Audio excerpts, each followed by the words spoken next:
Hello అండి. ఎప్పుడు ఒకేలాగా సేమియా ఉప్మా చేస్తున్నారా? ఒకసారి ఇలా ట్రై చేసి చూడండి, చాలా బాగుంటుంది. వెయిట్ లాస్ అయ్యే వాళ్ళకి కూడా ఈ సేమియా ఉప్మా చాలా యూజ్ అవుతుంది.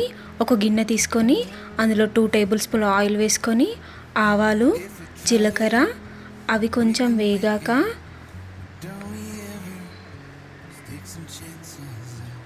ఆనియన్స్, పచ్చిమిర్చి,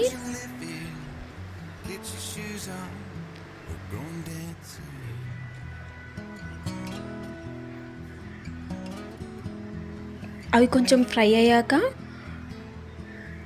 కరివేపాకు వేసుకోండి. అందులోనే క్యారెట్స్, నానబెట్టి ఉడకబెట్టుకున్న శనగలు, ఉడకబెట్టుకున్న కార్న్స్, అవి స్వీట్ కార్న్స్ అండి, అవి వేసుకొని కాసేపు ఫ్రై చేయనివ్వాలి. ఈ టైంలోనే కొంచెం సాల్ట్ కూడా వేసుకోండి. అవి కొంచెం ఫ్రై అయ్యాక ఒక గ్లాస్ వాటర్ పోసుకోండి. సేమియా ఉప్మా పొడి పొడిగా రావాలి అంటే వాటర్ కొంచెం తక్కువగా పోసుకోవాలి. అవి కొంచెం మరిగాక సేమియా ఉప్మా అందులో వేసుకొని కలిపేసి కాసేపు మూత పెట్టేసుకున్నారనుకోండి, అది బాయిల్ అయ్యి మనకి మంచిగా పొడి పొడిగా వస్తుంది.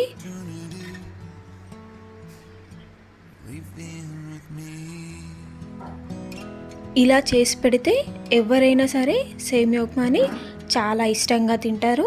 అలాగే ఇందులో వెజిటేబుల్స్ వేసుకున్నాం కాబట్టి హెల్దీ కూడా అంతే.